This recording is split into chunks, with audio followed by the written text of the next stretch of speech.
que la unidad es bastante, yo sé que es medio complicado, yo creo que ya está ya muy complicado porque trata de ser el resumen, no sé qué se ha quedado. Pero vamos a hacer hoy día el repaso de la parte labial y lo que más quiero que aprendan en la parte del sistema nervioso central sí o sí es importante. Nosotros hablamos de tomografía cerebral, hablamos de las indicaciones, ¿cierto? Y eso sí es importante para ustedes, porque ya estoy trabajando en un video, ustedes internados van a acordar de todo esto. Entonces, si nosotros sospechamos infarto coronarico, sin contrastes, el paciente tiene que sin contrastes, si queremos hidrocefalia, atrofia, sin contrastes. Si sospechamos tumor, si sospechamos hidrocefalia, control hidrocefalia no tumoral, la otra es hidrocefalia pensando que el tumor con los pequeños que no se controlan o se controlan por su posquirúrgico, ¿cierto? Lo importante son las indicaciones. Hemos dicho que rayos X pedimos solo para descartar, ¿cierto? Realmente casi ya los vamos a ver un día no se va a encontrar su literatura que casi no usamos. Entonces puedo ver fracturas, puedo ver también algunas lesiones líticas o plásticas también para descartar alguna metástasis, pero realmente que la ya usamos, que si yo lo uso y lo veo y veo un tremendo trazo que son dos líneas que se entrecruzan con ángulos rectos, siempre es fractura. Pero ahora yo tengo la tomo, entonces yo veo mi reconstructivo precioso. Entonces, la diferencia entre la tomo y el rayo X hemos dicho que en la tomo yo puedo ver lo que hay dentro, que es sangrado, en cambio la placa simple yo lo veo. En cambio la tomo yo puedo hacer, sí puedo hacer ver el cerebro y a la vez ver el hueso. Eso realmente actualmente todo es el examen de primera línea siempre es tomografía si quieren tratar fractura también. Porque no solo debe haber fuera, sino debe verlo de adentro. ¿Recuerdan cómo era nuestro aprendizaje de tomografía cerebral? ¿Cierto? ¿Se acuerdan? Primero la base grande que veíamos, doctor. La X. Las X. La X. La X, ¿cierto? La fosa anterior, la fosa media y la fosa posterior, ¿cierto? El primer corte es hacia abajo es para X, ¿cierto? Fosa anterior, fosa media, fosa posterior. ¿Qué veíamos? Si nosotros miramos acá todavía estamos viendo los globos oculares, estamos viendo el lóbulo temporal, estamos viendo este que es como un ¿qué le diría? Como un rectángulo, pero más como un cuadradito chiquito, más alto que ancho. Esto es ¿era eso otra? Entonces, y estos de hacia los lados, estos son los, doctora, ¿eran estos de acá? Hemisferios cerebrosos, ¿cierto? Luego en el siguiente corte ya vemos la fosa anterior y vemos los lóbulos frontales, ¿cierto? Luego sigo viendo la fosa media, estoy viendo el dorso de la ciática, estoy viendo el peñasco, y estoy viendo esto de aquí, que es esta estructura que tiene un surquito anterior y un redondito adelante, y este redondito adelante, esa es la basilar. ¿Qué estructura anatómica es esta? La que estamos señalando con el puntero. Esto es la Basilar. ¿qué es? ¿Qué estructura anatómica es esto? ¿Esa es la? ¿Qué es eso? ¿El? Mesencéfalo. ¿Qué parte del mesencéfalo es? ¿Qué, doctora? ¿Qué es el redondito chiquito? Basilar. Parte de basilar. Y por lo tanto el de atrás, ¿qué es? ¿Quién tiene un surco para que corra por ahí la arteria basilar? Bulbo. El bulbo está abajo, es medio larguito. La protuberancia, pues doctores, por favor, no sean malos. No vean que ya terminamos cerebro y no sabemos la parte anatómica del cerebro. ¿Cierto? Esto que está detrás, posterior a la protuberancia, eso negrito, ¿qué es, doctor? Cuarto. El cuarto ventrículo. Lo que está a los costados, ¿qué sigue siendo, doctor? ¿Qué sigue siendo? Que sube de ahí, sigue, todavía se va hasta arriba. ¿Qué son? ¿Qué son, doctor? ¿Qué es esto de acá? Dile, pues. ¿Qué es esto de acá? Hemisferios. Hemisferios. Cerebelosos. Son los hemisferios cerebelosos, ¿cierto? Si nosotros seguimos, vemos la siguiente después de los cortes de las X, que sería el corte de la estrellita. Ese corte de la estrellita, todo este líquido subaracnoideo, líquido que está entre los, que está en las cisternas de la base, le llamamos, ¿no es cierto? Estamos viendo todavía un pedacito de la X de arriba, y estos son lóbulos. ¿Qué lóbulos son? Frontales. Esto que está entre este de aquí y el de acá, ¿esto es lóbulo? ¿Qué lóbulo es? No escucho, estoy sorda. ¿Qué lóbulo es este? ¿Y esto qué lóbulo es? Temporal. Los doctores seguros de sí mismos. Como cuando su enamorada le pregunta, ¿me amas, mi amor? Y usted le dice, sí, con toda mi alma. Igualito, así, seguros. Por eso es que este lóbulo temporal que está acá, ahí está la cisura de Silvio, vemos el lóbulo temporal, y ahí vemos como una media luna muy chiquitita. Esa media luna que representa, ¿qué es, doctor? Esa media luna chiquita que está acá en el lóbulo temporal. Estos posteriores son temporales. Eso es el asta temporal de los ventrículos laterales. No es el asta posterior, es el asta temporal. Por eso está en el lóbulo temporal, la asta temporal. ¿Sí? El asta posterior está en la región occipital, en la sonrisa triste del chinito. ¿Sí? Entonces eso es nosotros miramos en la zona de la estrellita, estamos mirando que estos son los lóbulos. Entonces nosotros miramos lóbulos frontales, línea interhemisférica, esto negrito chiquito, la cisura de Silvio, este lóbulo temporal, esta como media luna chiquita, que parece una media luna chiquita, y ahí veo el otro, y aquí está también el otro. Esos son las astas temporales de los ventrículos laterales. Normalmente se ven así, pequeñitas, chiquitas, normalmente se ven bien pequeñas. Normalmente están así. Cuando las vemos grandes es porque están distendidas, porque hay hidrocefalia. Si nosotros seguimos mirando esto que está acá atrás, ¿qué sigue siendo? Hemisferios cerebelosos todavía. Y esto que está acá atrás todavía sigue siendo parte del cuarto ventrículo, que todavía estoy viendo hacia arriba. Luego nosotros miramos el siguiente corte, corresponde a nuestro chinito. Nuestro chinito feliz, parece estudiante de medicina después de dar el examen de imagen, ¿cierto? Ahí desenfocado. Entonces nosotros miramos y vemos al chinito feliz. El chinito feliz, los ojitos chinitos del chinito representan las astas frontales, porque estoy viendo el lóbulo frontal, las astas frontales. Miren, sigo viendo la cisura de Silvio, y esto es el lóbulo temporal. La cisura de Silvio, el lóbulo temporal. Luego veo la nariz del chinito. La nariz del chinito, ¿qué representa? Tercer ventrículo. Estoy mirando la nariz del chinito, que es el tercer ventrículo. Luego veo la sonrisa del chinito, que es una de las cisternas, y esos ya son los pedúnculos cerebrales, ¿cierto?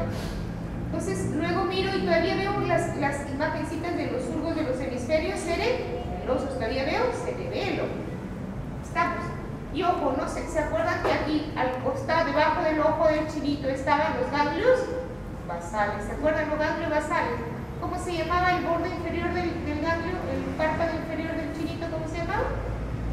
La cabeza, el núcleo caudado, ¿cierto? Acá lo vemos mejor, y acá lo ven una V negra. Esta V negra, ¿qué representa? La cápsula interna. Cabeza, el núcleo caudado, cápsula interna, y este es el núcleo. ¿Cómo se llama este núcleo? ¿Cómo se llamaba? Y nosotros tenemos en la cabeza del caudado, tenemos, miren, la división de los dos, el asta frontal del lado izquierdo, el asta frontal del lado derecho, la nariz del chinito, el tercer ventrículo, y todavía veo un poquito la sonrisa. Sigo viendo lóbulos frontales, sigo viendo lóbulos temporales. Veo este redondo más grande, eran los lóbulos ventrículos talámicos, ¿cierto?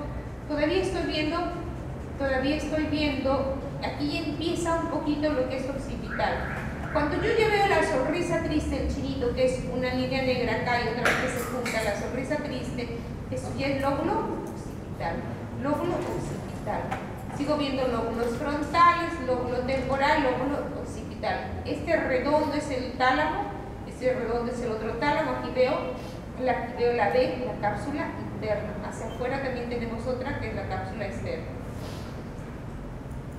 Entonces luego aquí ya veo en el siguiente corte, veíamos el chinito feliz, luego el chinito triste, la boquita mirando hacia abajo. Luego ya veo las imágenes de los cuerpos, de los ventrículos laterales. La sonrisa triste del chinito, esto de aquí representa, estas son las astas occipitales.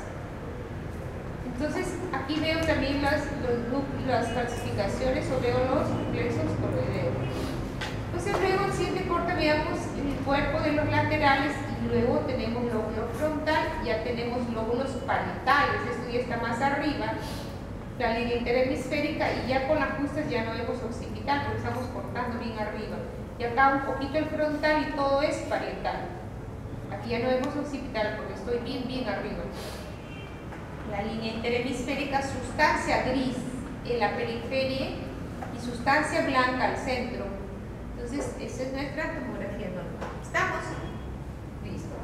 Entonces, aquí recordamos nuestra irrigación, ¿cierto? Este triángulo representa, ¿quién representa, doctora? ¿Quién lo irriga? Es el celestito que hemos señalado. La arteria cerebral anterior, lado derecho y lado izquierdo, ¿cierto? El triángulo amarillo de atrás, ¿quién representa? Cerebral posterior. La cerebral Posterior. Y el triángulo grandote en el medio, la cerebral media, ¿cierto? Que cada uno tiene su nombre, que, por ejemplo, las de la base, ahí tenemos toda la cerebelosa, la famosa pica, le llaman a esta, la arteria cerebelosa, posterior inferior, son estos de acá. Cada uno tiene su territorio, pero al final cuando vemos la mayor parte, casi siempre es el gran compromiso es en esos territorios. Entonces, esto es lo que, por eso es que la mayor parte, ustedes ven, cuando se producen acá son infartos lacunales porque las arterias son muy finitas y la mayor parte del territorio se distribuye así. Entonces, ese es el esquema: astas frontales, cuerpo de los ventrículos laterales, astas occipitales y astas temporales. Los laterales se unen por Monro y llegan al tercer ventrículo, luego acueducto silio, cuarto ventrículo, ven que el cuarto está abajo, cerca al cerebelo, y luego pasa el Luz-Caí. Estas son las cisternas, todo lo negro líquido subaracnoideo, negro líquido subaracnoideo. Cuando ese espacio, cuando sangra, porque aquí está el polígono de Willis, se rompe el aneurisma, sale la sangre y se va todo el espacio subaracnoideo. Y también tenemos que entrar la sangre a todo el espacio subaracnoideo, entre los surcos o acá en las cisternas de la base. Entonces, aquí cada uno tiene su nombre, ¿cierto? La cisterna magna, la cisterna pontina, la interpeduncular, la amplia, la conectiminal, Eso es lo que tenemos que quedar grabado en el disco duro y que así lo tienen que saber, porque eso lo estamos haciendo un repaso, porque ya saben, ¿cierto? Eso es, ¿qué es eso, doctor? ¿Eso blanco qué es? Hematoma, sangre aguda. Hematoma dentro del parénquima. Ojo, ¿qué miramos? Tamaño. Miramos que tiene un halo negro muy finito. Tamaño, ¿por qué? Porque más de 3 se operan. ¿Qué más vemos? Si desvía la línea media, ¿y qué más vemos si comprime los ventrículos? Cuando la sangre es fresca, se va a ver así siempre muy blanco. Si nosotros vemos que mide 1 centímetro, que mide 1,5, es normal, y comprime y la media solito se va a ir reabsorbiendo. Y el cuadro clínico es leve. Pero cuando ya está muy grande, tenemos que entrar a operarlo porque nos va a cambiar y nos va a alterar la presión intracraneal. Entonces, sangrado sangre dentro del cerebro, hiperdensa, blanca. Sangrado agudo. Que nosotros lo vamos a ver, por eso les decía el tamaño. Miren el tamaño, imágenes ovoideas redondeadas, un fino algo negro. Y vemos el compromiso, la desviación de la línea media. produce un efecto de masa, desvía línea media y comprime ventrículo. Este sí entra a sala de operaciones, obligado. Los dos son hematomas intraparenquimales, uno más chiquito, otro más grande. ¿Que dónde se localiza? Aquí sí tengo que decirle en qué región está. Si esto es frontal, esto es temporal, en la región temporal del lado izquierdo.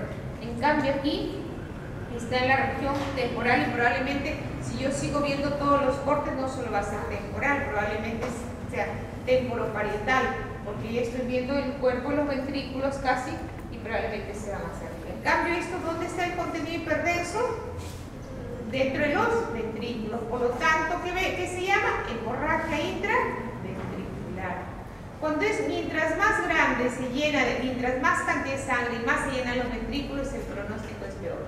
Y ojo que generalmente hace que los ventrículos se dilaten. Algunas veces vemos bastante, otras veces vemos poco. Y cuando vemos poco, ¿cómo lo vemos? Que la sangre se asienta hacia la parte más posterior y se hace un nivel líquido, porque la sangre es líquido y el líquido cefalorraquídeo es líquido. Por eso le llaman nivel líquido, que es la sangre más densa hacia abajo y el líquido cefalorraquídeo menos denso hacia arriba. Y esa línea horizontal, la que me dice sangre abajo y líquido arriba, nivel líquido. Hemorragia intraventricular. ¿Dónde está? En las astas occidentales, ¿cierto? En la sonrisa triste del chinito. En cambio aquí nosotros vemos que la estrellita ¿de qué color está ahora? Hiperdensa. Hiperdensidad en cisternas de la base le llamamos. Hiperdensidad en cisternas de la base. Miren la cisura de Silvio, ¿de qué color era? Negra. ¿Ahora qué color está? Blanca, hiperdensa. Miren el líquido alrededor de los pedúnculos, blanco. Miren el líquido hacia acá, blanco. Eso se llama hemorragia subaracnoidea. Todo este espacio que era negro, que es líquido cefalorraquídeo, todo ese espacio se llena. A veces se llena poquito, a veces bastante, a veces dependiendo del grado de sangrado. Entonces, cuando nosotros vemos esto, vemos, por ejemplo, cuando hay hipertensión en cisternas de la base, por eso decimos en los surcos, en las fisuras, y generalmente cuando no hay traumatismo, la primera causa es aneurisma. Se rompió el aneurisma y nos da una hemorragia subaracnoidea. Entonces, todas las cisternas de la base se ponen de todas las fisuras, vemos hemorragia subaracnoidea. A veces lo vemos así, entre los surcos, el líquido que debía ser negro, hipodenso, vemos blanco, hemorragia subaracnoidea. ¿Sí? Cuando hay TEC, nos da diversas cosas. Nos puede dar el TEC una hemorragia subaracnoidea, miren, líquido en la cisura de Silvio, líquido intraventricular, nos puede dar un hematoma hacia afuera, un hematoma subdural, nos puede dar un hematoma epidural, nos puede dar contusión con hemorragias petequiales y edema hacia la parte posterior con fractura, nos puede dar solo contusiones pequeñas o edema cerebral difuso, hematoma, nos puede dar diversas causas. Nos puede dar fractura, vemos cómo se ha roto el hueso, nos puede dar de todo, ¿sí? Incluso por cuerpo extraño, miren, entra la bala y hasta dónde llega la bala y nos hace un hematoma en la parte blanda, ¿sí? Entonces, generalmente, ¿qué es lo primero? Lo más simple, lo más común, el edema cerebral.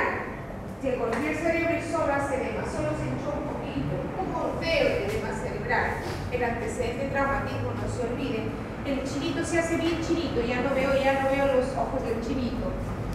Disminuyen todos los ventrículos, entonces se borran los surcos, no puedo distinguir sustancia gris de sustancia blanca.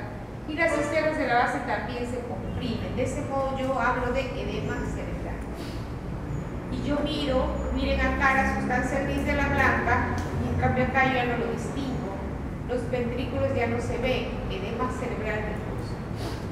En cambio, cuando se hace contusión y hematoma cerebral, la contusión es un golpe que rompe unos vasitos, pero como cuando nos raspamos la rodilla y hace unas heridas muy chiquititas, así también. Hace sangraditos que nosotros le llamamos sangrados petequiales. Es hemorragia, es sangrado, es chiquitito. Entonces hablamos del término de contusión con hemorragias petequiales. Si ustedes miran, aquí hay una fractura también, ¿sí? Depende del tamaño, del grado, del compromiso, porque ustedes ven que a pesar que es chiquito y es pequeño, está desviando muy leve desviación de la línea media y está comprimiendo los ventrículos. Entonces son las hipodensas con pequeños focos de hemorragia. No se olviden que puede ser por contragolpe, no se olviden por favor. En cambio, esta es la imagen clásica, ¿cierto? Creo que todavía ni siquiera lo han borrado, que quedaba ahí en la pizarra. Es con E. ¿Qué era esto? ¿Qué tipo de sangrado es este, doctor? Epidural. Como la barriga embarazada mirando al cerebro. Ahí nunca se olvida. ¿Y te acuerdas que la doctora nos decía estrellita blanca? Ah, era hemorragia sonámbulica. ¿Te acuerdas que decía embarazada? La barriga era de la embarazada mirando al cerebro. Ah, esa es embarazada con epidural. Ese es epidural típico. Se rompe la meningia media y está entre la tabla interna del hueso y la dura. Esto es extraxial, por eso le llaman extraxial, porque está por fuera. Hiperdensa también le llaman biconvexa, porque si cogemos una curva convexa y la otra curva convexa, por eso le llaman biconvexa. Con primer parénquica, con primer ventrículo. En cambio, S con S, semiluna con subdural. Ah, pues es bien re fácil. Embarazada con epidural, con E. S con S. Subdural, en cambio, está. Generalmente las que se rompen son las venas. Masa en forma semiluna, también le llaman luna creciente, adyacente a la tabla interna, cruza las suturas, pero aquí sí se detiene en la línea media. Generalmente se rompen las venas. Nosotros tenemos que si yo tengo una semiluna blanquita, eso es aguda, ¿sí? También le llaman cóncavo convexo, es la forma de describirlo.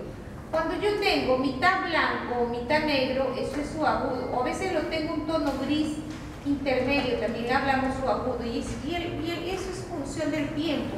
¿Por qué? ¿Por qué se ve blanco? Por el oxígeno que tienen los hematíes que se han salido. Cuando ese oxígeno se va, y ustedes saben que si usted deja la sangre se coagula y la zona más densa va abajo y se va haciendo la fibrina hacia arriba, igualito es, se mezcla con el líquido, se va asentando y luego se va reabsorbiendo esto de aquí y va quedando isodenso, le llamamos, ¿no?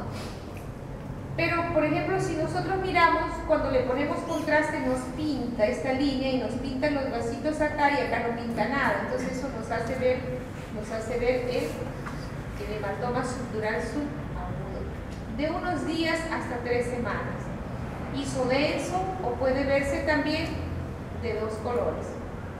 En cambio, cuando ya tiene más de 3 semanas, hablamos de hematoma subdural crónico.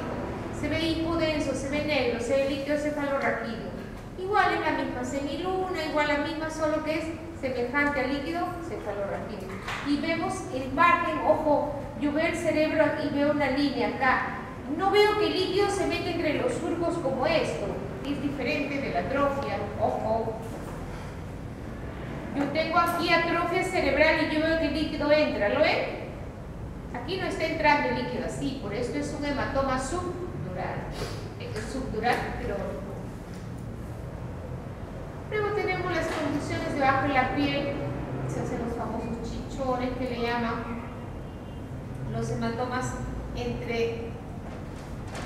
el espacio del tejido conjuntivo laxo por el periósteo y la poneurosis bicraneana, atraviesa la estructura y los cefalomatomas que generalmente son en los niños, que ahí sí se despega un poco el periósteo y está por debajo del periósteo y el hueso.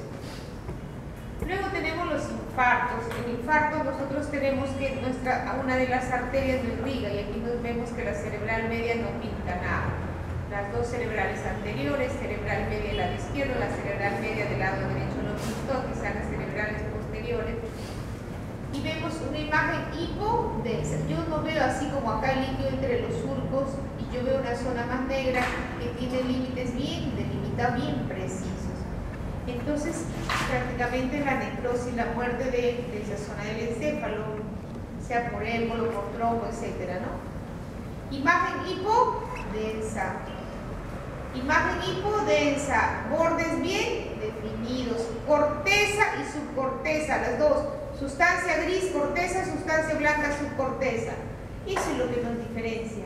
Entonces, imagen hipodensa, córtico subcortical, formas triangulares. ¿Por qué? Porque compromete territorio. Vértice central dibuja territorio. Por eso es que lo escribimos como imagen hipodensa. córtico subcortical que compromete territorio. ¿Qué territorio comprometido? Cerebral, medio del lado izquierdo. Conclusión, infarto cerebral. Estamos, entonces, que puede ser chiquito y que puede ser medianito, que puede ser grande, está en función de qué vaso. Si es una ramita grande, la que se altera, si es una ramita chiquita. Entonces, por ejemplo, aquí el territorio, ¿de qué territorio es este? ¿De qué territorio, doctora?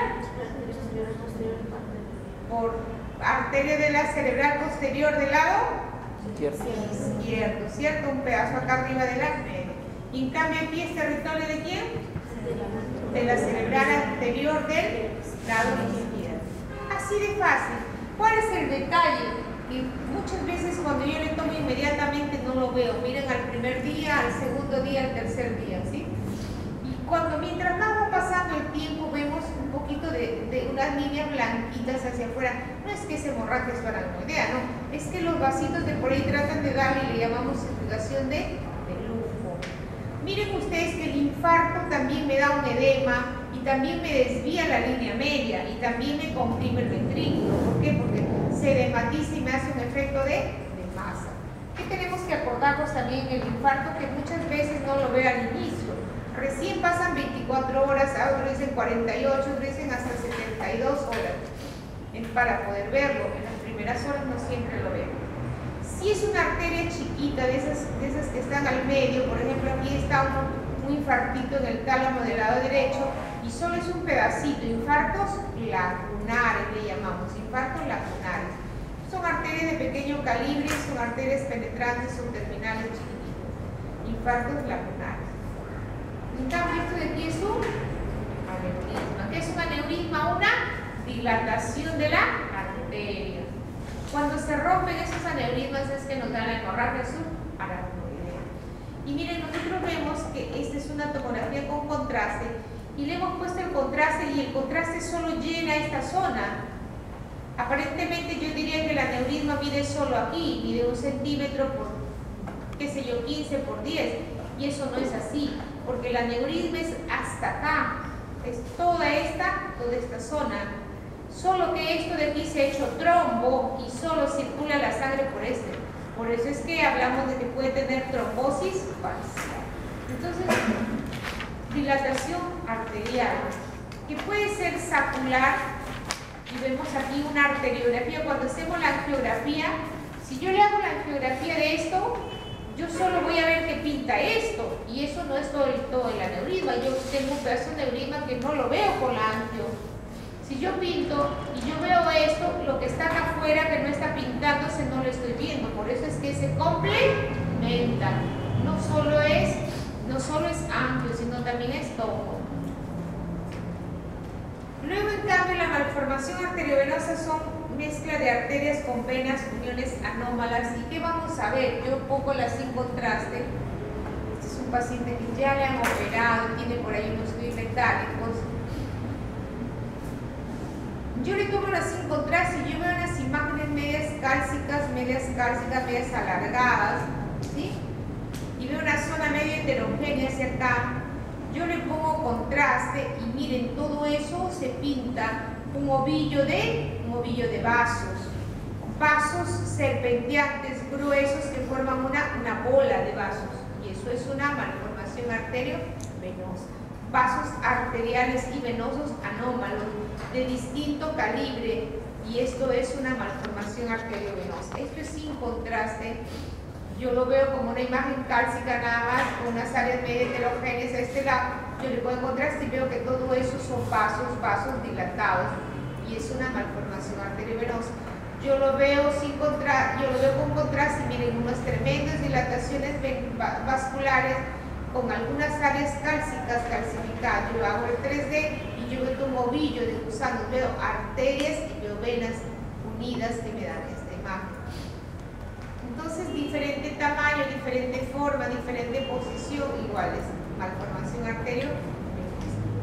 En cambio, esta es dilatación de ventrículo. La dilatación de los ventrículos se llama hidrocefalia. Entonces, generalmente tenemos que aumenta el tamaño y también se hace edema periventricular. Se hace un poquito más negro alrededor, que le llamamos edema periventricular o subependimal.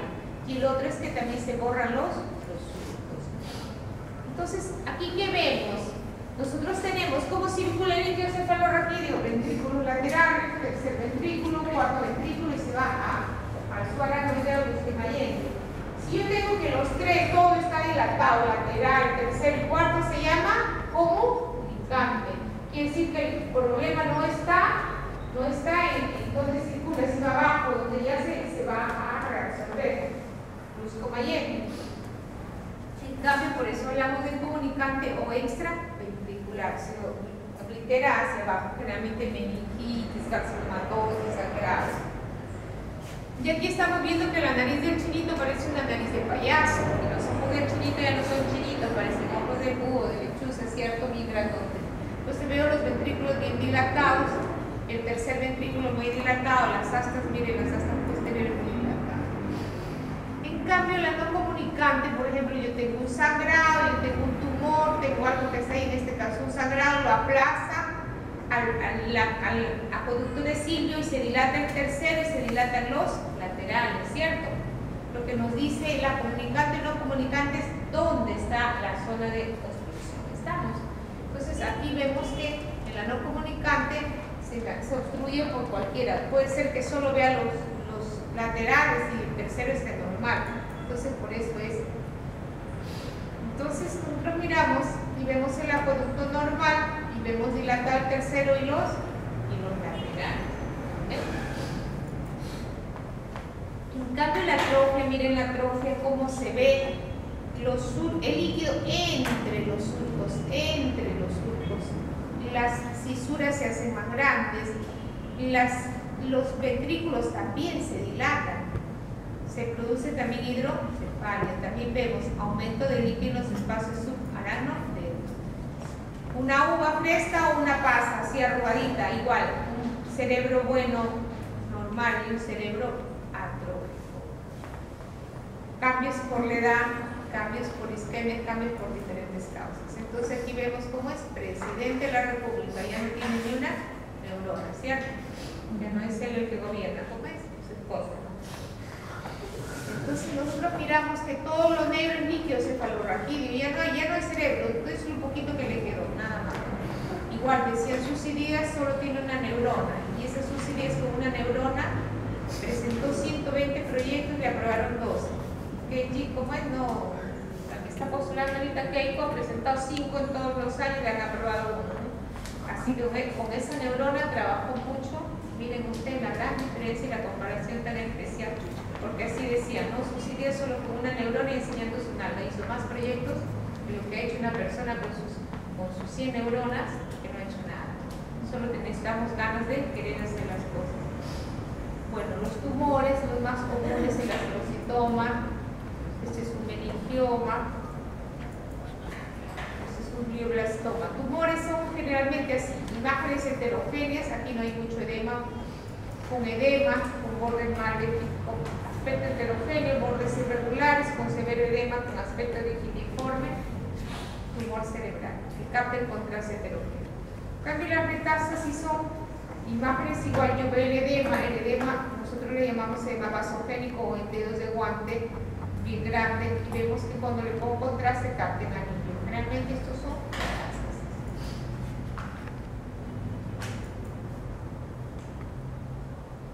¿Estamos?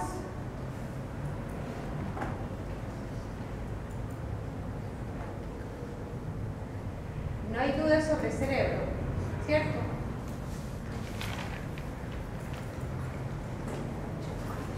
Bueno, la verdad es que somos un poco salido medio de esta, pero quiero revisarles un poco con ustedes, porque cuando hablamos de hueso deberíamos empezar por eso, ¿no? Eso que ya ustedes lo saben, que eso es un repaso. 2 tipos de huesos, ¿cierto? Intramembranoso, intracartilaginoso. Diversas las dos formas de presentación, las dos formas de formación del hueso, intramembranoso y la otra, generalmente el hueso del cráneo, y la otra es la que se hace el cartílago, y el cartílago se va convirtiendo en hueso, ¿cierto? Igual con todas sus capas, etcétera, ¿no? ¿Y Ya tenemos osteoblastos y osteoclastos, ¿cierto? Los blastos forman hueso, los clastos los destruyen al hueso y lo reducen, ¿cierto? Las funciones, para qué sirve: inserción muscular, movimiento, sostén, articulaciones, diversos tipos, ¿cierto? Articulaciones tenemos las diferentes formas de movimiento. Hablamos de articulaciones. Entonces nuestro sistema osteoarticular nos va a permitir todo lo que hacemos cada día que no lo entendemos. ¿Cuál es la otra función también? Es que nuestro hueso produce la médula ósea y es una función importante, ¿cierto? Entonces eso también es vital para nosotros. Los tipos de huesos, que eso lo saben ustedes mejor que yo, la parte del hueso, ya. Entonces, cuando nosotros evaluamos huesos, generalmente lo primero que hacemos es rayo, ¿cierto? También puedo evaluar huesos por ultrasonido algunas veces, pero más evalúo parte blanda, músculos, tendones. Tomografía me ayuda también en parte hueso y en parte blanda, pero la resonancia es la punta de la pirámide. No hay nadie mejor que resonancia para evaluar partes blandas, cartílago y también hueso, especialmente todo lo que es columna, todo lo que es rodilla, todo lo que es articulaciones y zonas más álgidas del hueso. Medicina nuclear también me ayuda mucho. Cuando quiero ver metástasis, yo le tomo una placa y no sale nada, le tomo no sale nada, le tomo una gamografía ósea y me sale metástasis. Y también podemos hacer biopsias, podemos hacer procedimientos con todos los temas de lo que intervencionista, ¿cierto? Entonces en imágenes ya hemos dicho que no hay nada mejor. Habrá resonancia magnética, pero yo le tomo una placa simple y yo veo mi fractura. No necesito pedirle una resonancia, sé que es una fractura patológica. Entonces no se olviden, es siempre la primera elección para todo lo que hueso y traumatismo. Es económico, si usa radiación ya sabemos que es la desventaja, pero aún así es mucho mayor el beneficio. En tomografía sabemos que tomografía me permite tanto, ya no es como antes, porque ya puedo evaluar axial, coronal y sagital y también el 3D. Entonces yo evalúo en todos los planos, y especialmente en todo lo que es muñeca, en todo lo que es tarso, en todo lo que es codo, me ayuda mucho y yo puedo tener estudios reconstructivos en 3D que son. ¿Cuál es el problema? Que usa radiación y también cuando hay metales de alfa. Entonces yo tengo mi reconstructivo en 3D y yo veo cómo se ha hecho la fractura y se ha separado el fragmento, y lo bueno es que lo giro, lo muevo, etc. En ecografía yo también puedo ver una fractura, sí, doctores, pero yo evalúo más en las partes blandas, si hay hematomas, si no hay hematomas, si hay ruptura tendinosa, ruptura de ligamentos. Y como usa radiación más económica y también no había procedimientos. Entonces la resonancia pues es muchísimo mejor, nada mejor que la resonancia para ver todo lo que es músculos, tendones, cartílago, huesos, todo lo que quita. La gran ventaja no usar radiación y es también multiplantar. ¿Cuál es la desventaja? Que yo no puedo ingresar metales, no puedo ingresar marcapasos, todas las contraindicaciones. El paciente tiene empate coclear, tiene una válvula cardíaca, tiene un clic metálico, una neurina, no puede entrar, no puedo hacer la resonancia.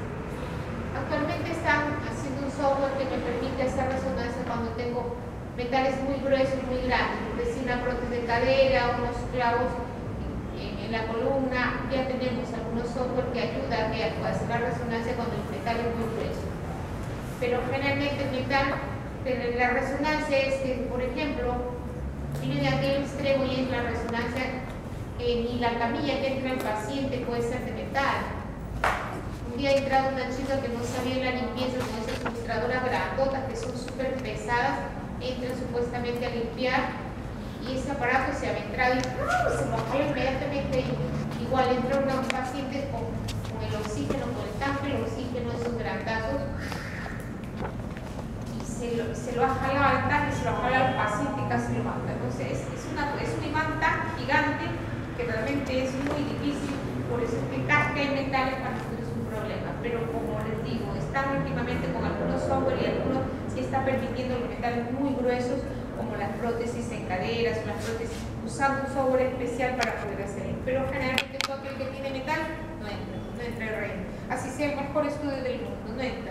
Que yo veo mejor todos los cartílagos, que veo mejor el líquido, que veo mejor los músculos, los tendones, la grasa, que veo mejor si hay edema óseo, todo lo que ustedes quieran. Pero así sea lo mejor, si tiene metales no entra. La gamografía, como les digo, nos permite evaluar. Esta es una gamografía ósea y yo puedo ver las metástasis en el hueso aún cuando todavía no veo la placa. Y es muy sensible, tiene una sensibilidad alta. Yo puedo ver una patología en rodillas y estoy sospechando una artropatía infecciosa, pero ojo, es muy sensible, me lo capta mucho, pero es muy inespecífica, no es específica. Yo puedo tener esa misma lesión en una metástasis, en una osteoartropatía degenerativa, en una infecciosa, todo.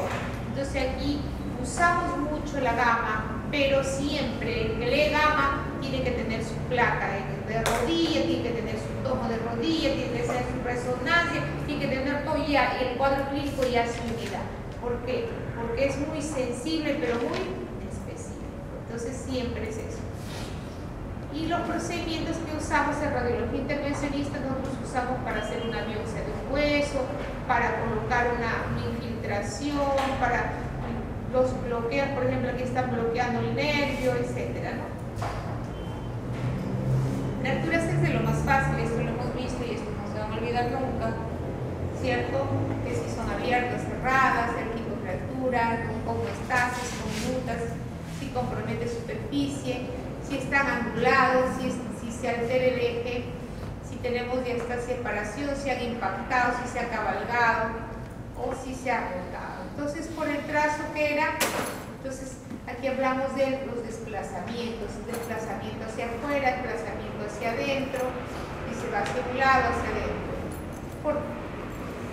Por trazos, oblicua, minuta, espiroidea o compuesta cuando hablamos de diferentes.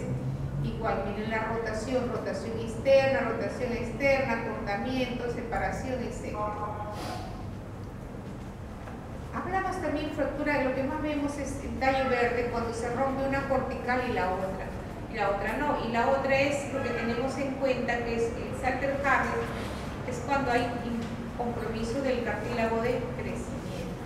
Entonces a veces hay arqueamientos y nosotros tenemos el tonus que se hace como un abultamiento y cuando se rompe una cortical hablamos de tallo verde. Y el Salter, ¿qué es esto, no? El Salter es esto de aquí, es en relación a cómo se compromete la superficie articular. Dice, si solo está un poquito desplazada, si está por encima del cartílago de crecimiento, si está por debajo del cartílago de crecimiento, si lo atraviesa el cartílago de crecimiento o si ya prácticamente lo arruinó el cartílago de crecimiento, ya no va a crecer el paciente. Entonces, eso es el Salter. El Salter es por el cartílago de crecimiento. ¿Estamos? Entonces, deslizamiento por encima, deslizado, si está por encima, si está por debajo, si está mediante o atravesando, si está arruinado todo el cartílago de crecimiento. A eso se refiere. Las fracturas también por estrés o fatiga, por insuficiencia, fracturas patológicas, un hueso enfermo. Por estrés son los que lo usamos, se usa tanto que va dando fracturas chiquitas que generalmente los arterios. Miren, la verdad es que yo no tengo placas de lesiones de hueso, por eso es que esto sí es importante. Cuando uno vamos a ver una lesión ósea, generalmente usamos este esquema. Primero, ¿dónde está? ¿En qué hueso? Segundo, en el hueso está en el tercio proximal, en el medial, distal. Si está en la diáfisis, si está en la metáfisis o si está en la epífisis. Radio opaco, si es blanco, radiolucente, si es negro o si es de los dos. ¿Cómo son los márgenes? Bien definidos, bordes esclerosos, son irregulares, mal definidos. ¿Qué tiene dentro? ¿Cómo está lo que hay alrededor? ¿Cómo está la corteza? ¿Cómo está el periósteo? ¿Reacciona o no reacciona? ¿Cómo está partes blancas adyacentes? ¿Hay masa o no hay masa? ¿Y si se ha roto o no se ha roto con esa masa? Entonces, cuando vemos lesiones óseas, generalmente valoramos todo eso. Y dice, no podemos ubicar lesiones si no sabemos qué lesiones vamos a buscar. ¿Por qué? Porque cada una tiene diferente predilección. Por ejemplo, si nosotros vemos el condroblastoma, tiene predilección por la epífisis. Si nosotros vemos en la misma epífisis tenemos el tumor de células gigantes, el osteosarcoma, el condroma. Si vamos a un poco entre la diáfisis y la epífisis, tenemos todos los fibromas condromixoides, los quistes óseos solitarios, los fibromas nosificantes, las displasias, etc. Entonces lo primero que vemos es dónde está, en la diáfisis, en la metáfisis o en el índice. Si es al centro, está excéntrica. La edad del paciente es vital, doctores, para nosotros. Nosotros, cuando vemos lesiones óseas, cogemos un cuadro y miramos, a ver, por la edad, ¿cuál es más frecuente? Y de acuerdo a eso, lo valoramos. Luego miramos si hay anillo escleroso. El anillo escleroso quiere decir bordes bien definidos, denota poca actividad y generalmente hablamos de lesiones destructivas benignas. Cuando la cortical se rompe, también nos dice que eso es más agresivo.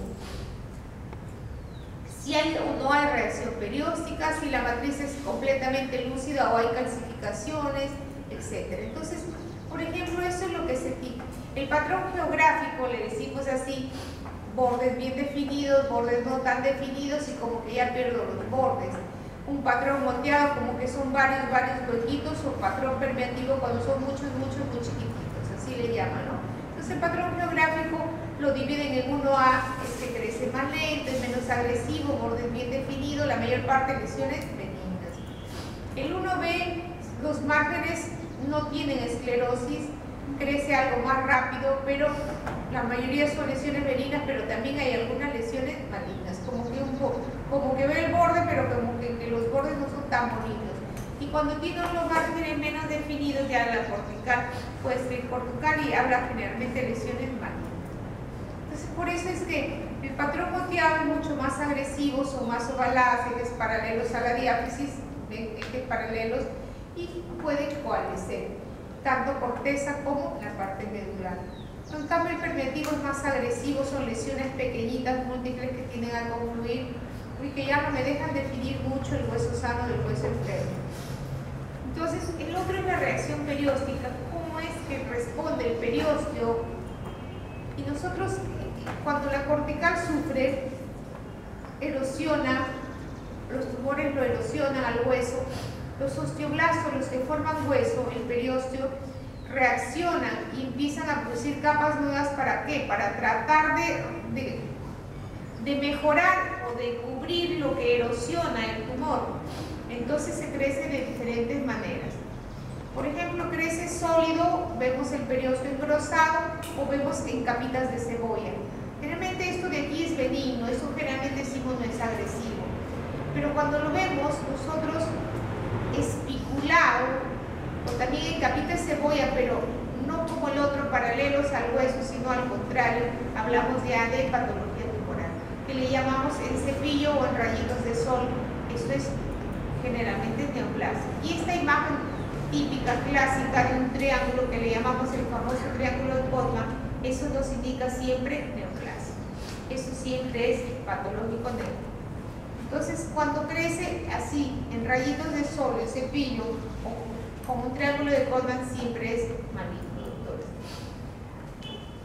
Entonces, las lesiones, si son sólidas, si son algodonosas, en marfil muy blancas, si son punteaditas, si son como que depende de la forma, como lo vamos a ver. Entonces, nosotros hablamos de los tumores que forman hueso, que vamos a ver los blancos o matriz osteoide, o los que forman cartílago, que es negro, matriz condroide. Entonces por eso hablamos de osteogénicos o condrogénicos, por la formación del hueso también se acuerdan. Y la otra es metaplásica, en lugar como tejido fibroso. Entonces nosotros podemos tener las tres tipos de formas. Entonces igual, vamos a ver las lesiones óseas. Nosotros decimos, si son radiolucentes, pueden ser únicas o múltiples, igual si son esclerosas, únicas o múltiples, si son mixtas. Es lo primero que tenemos que ver y aprender a describir. Cuando nosotros hablamos de los tumores óseos, el más común, el más benigno de todos es este, el quiste simple. Y vemos una imagen radiolucente, que miren, casi no lo ha expandido el hueso, pero sí lo ha erosionado. La cortical está acá más gordita, acá está bien adelgazada y sí lo ha roto el hueso. ¿Sí? No, aquí parece que lo hubiera roto, pero aparentemente se intacta. Quiste óseo simple. El quiste óseo aneurismático como que lo insufla el hueso, como que lo ensancha el hueso y nos da una imagen de bordes bien definidos de bordes bien definidos, tiene muchas veces septos internos dentro del líquido y nosotros hablamos de quiste óseo aneurismático. Entonces generalmente son excéntricas, expansivas le llamamos porque lo ensancha el hueso y lo adelgaza la cortical, pero la mantiene, ahí está adelgazada, pero ahí está, quiste óseo, y tiene tabiques, quiste óseo aneurismático. Realmente dentro tienen sangre. En cambio, esta de aquí, esta lesión es negra y esto es una lesión lítica geográfica excéntrica, tiene septos, tiene bordes festoneados y también lo expande al hueso y es material condrocartílago, fibroma condromixoide, tiene tejido fibroso y tejido cartilaginoso. Esta es otra imagen del fibroma no osificante, es como si un pedacito de hueso se hubiera olvidado de osificarse y generalmente tiene los bordes bien esclerosos, bien bonitos, bien definidos. Entonces son lesiones excéntricas, radiolucentes, márgenes polilobulados, generalmente bordes escleróticos. Fibroma no osificante. En cambio, la displasia fibrosa tiene una presentación muy variable, puede ser monostótica, puede ser poliostótica, diferentes, y generalmente expande el hueso, lo adelgaza y me da como una especie de burbujas, como que lo infla, y el problema es que eso tienden a fracturarse mucho, ¿no? Displasia fibrosa. Puede atacar en todos a veces un aspecto hidroesmerilado, otras veces partes, o sea, no da un aspecto muy heterogéneo, lo ensancha, por ejemplo, en este caso el hueso del cráneo, el occipital, zonas muy densas, muy blancas, algunas muy negras y como les digo, muchas veces se rompe mucho. En cambio, la displasia osteofibrosa generalmente se diferencia porque generalmente estas son intracorticales, dentro de la corteza son también igual multilobulares, tienen hueso escleroso, casi siempre están en la parte anterior de la diálisis. El granuloma eosinófilo es una lesión negra, es esto de aquí, esta imagen negra, lítica, bordes bien definidos y generalmente tiene también reacción perióstica. Le llamamos, es un hueco, se hace y tiene capas óseas y eso generalmente también puede haber en el cuerpo vertebral y me da una vértebra plana porque ya prácticamente se lo comió a la vértebra. El tumor de células gigantes tiene una especial predilección, es una lesión lítica expansiva excéntrica y tiene el aspecto que llaman el combo y jabón, es muy típica, realmente se ubica me encanta ubicarse en la tibia, también puede estar en otros lados, pero siempre tiene la fisis abierta y vamos a ver que se combina con la parte de la metástasis. Tiene su lugar predilecto es este. La enfermedad de Payet, el lugar más predilecto de la enfermedad de Payet es la pelvis, pero también podemos encontrarla en la cabeza y vemos todas estas zonas, según la fase en que lo encuentres, tenemos osteoporosis, zonas líticas y zonas plásticas, ¿no? En el cráneo, y tenemos que el cicloe se ensancha, ¿sí? Y nos da también, bueno, impresiones en el acá, como digo, de guante. Zonas blancas con zonas negras bien marcadas. Zonas blancas con zonas negras bien marcadas. O también tenemos un hueco enorme, grande, acá en el Payet. El encondroma generalmente se produce a nivel del cartílago hialino. Está dentro de la medular del hueso, especialmente los huesos tubulares, puede ser simple, puede ser múltiple. Cuando son múltiples tenemos dos grandes grupos, que la enfermedad de Bernier y la enfermedad de Mafucci. Y en la placa lo vemos como imágenes radiolucentes dentro de la cavidad medular. Adelgaza las corticales y siempre expande el hueso, a veces lo expande tanto y en la resonancia también vemos. Entonces, el encondroma, y podemos ver aquí igual un encondroma, y vemos que lo hace hacia el hueso y lo hace hacia la mano. Estas son las cuando son múltiples, miren cómo le hace unas tremendas bolas, crece el cartílago crece y forma tumores y me va deformando el hueso y me va deformando tanto. Son muy severas. Y el que más tememos y el que es más agresivo de todos es el famoso osteosarcoma. Este es el más maligno de todos los tumores del hueso. El tumor óseo maligno más frecuente también, a partir de los 10 años, me da dolor, tumefacción, El más frecuente es el fémur, pues también la tibia y el húmero, generalmente son en la metáfisis. El problema es que estos me dan metástasis y las lesiones que encontramos son lesiones mixtas, líticas, blásticas o escleróticas, y tenemos siempre el famoso triángulo de Koch. Pero cuando hablamos de osteosarcoma, la imagen clásica es la imagen de los rayitos de sol. Metáfisis del fémur distal, y vemos aquí una imagen esclerosa, algodonosa, vemos si hay una reacción perióstica adyacente, y también aumenta el volumen de las partes blandas. Miren ustedes, imagen heterogénea, bordes irregulares, y miramos el famoso triángulo de Kochman, vemos el periósteo y vemos que aquí está una capita que se separa y me da el famoso triángulo y se aumentan las partes blandas. Lo que pasa es que el osteosarcoma tiene diversas presentaciones. Miren aquí, se ve una tremenda masa, lo ven una masa enorme y lo ven como en rayitos de sol, me da una tremenda masa en partes blandas. Entonces, cuando hablamos de osteosarcoma, en este caso nos ha hecho una fractura patológica, se ha roto todo el hueso, áreas blancas, negras, esclerosas. Este es un hueso que no es normal, y me dio una lesión lítica y hice una fractura y lo terminaron con la fractura. Lo más difícil es cuando hablamos nosotros, hay varias divisiones del sarcoma, y si ustedes miran este borde del hueso, lo ven esta cortical, y miran este borde del hueso bien bonito, y miran este otro borde del hueso que tiene como unas especies de cepillito, y esto y aquí es un osteosarcoma. Esos osteosarcomas son los más agresivos, son los más difíciles, le llaman los parostales. Entonces hay diferentes divisiones en relación a las clases y a los tipos de osteosarcoma. Este es una paciente, vemos todo el hueso está heterogéneo, áreas blancas, negras, vemos cómo se ha hecho reacción perióstica, vemos que ha hecho una masa. Y les cuento que los osteosarcomas nos llegan con tumores de 20, 30 centímetros, todo el fémur enormemente hinchado, grandote, con sus imágenes de rayitos de sol. Así generalmente nos llegan. Igual, osteosarcoma, por eso el osteosarcoma tiene una variedad, una pléyade de presentaciones. El más difícil es este.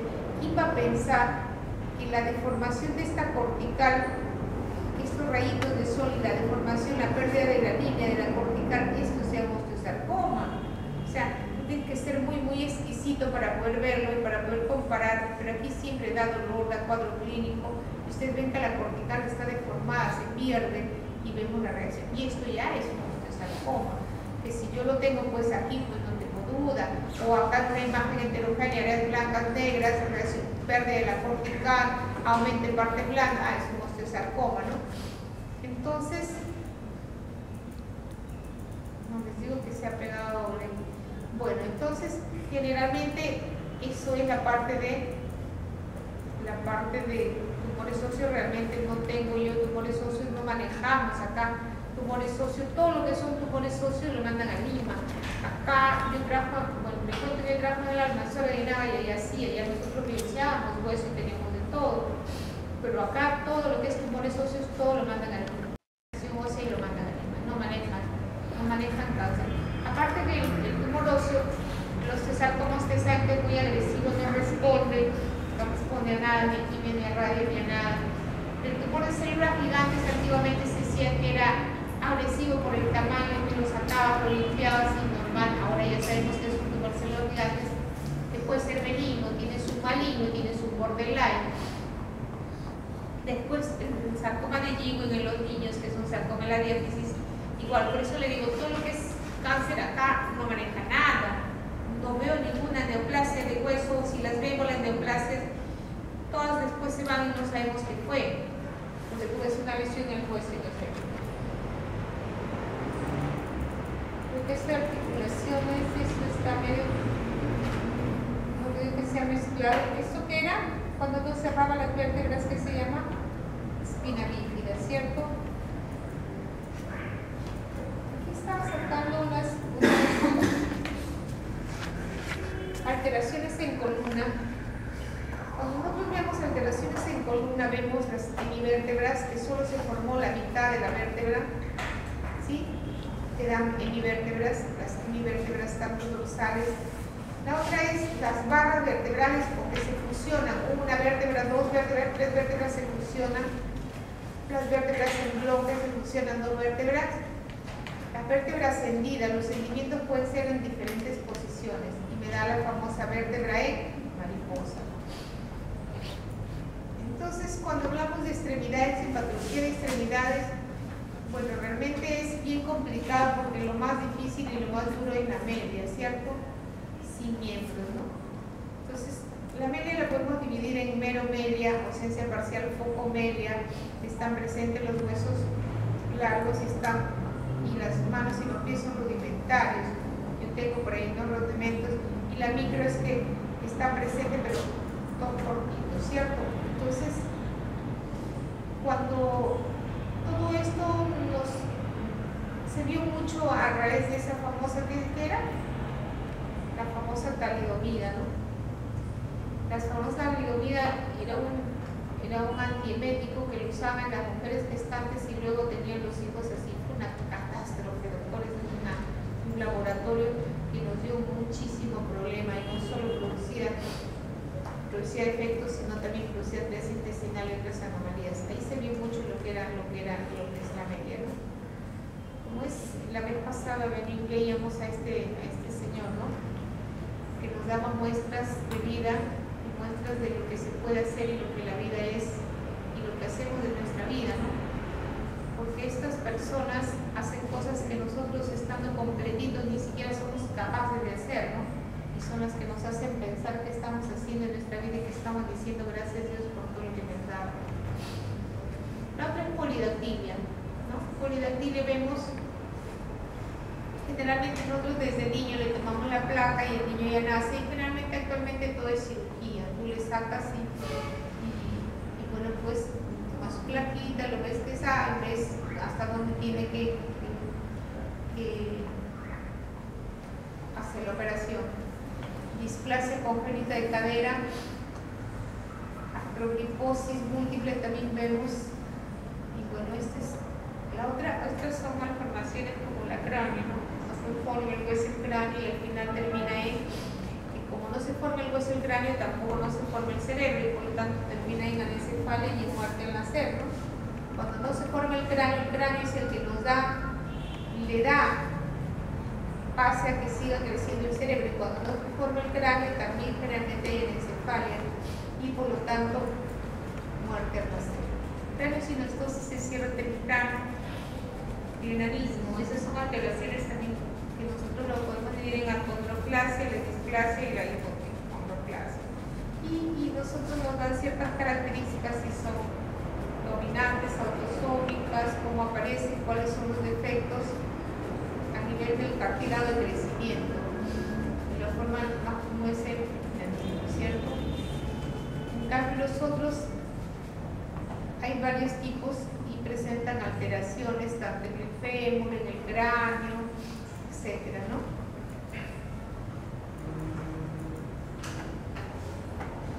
Yo sé que es medio complicado y que es bastante, pero yo creo que eso es lo que más, porque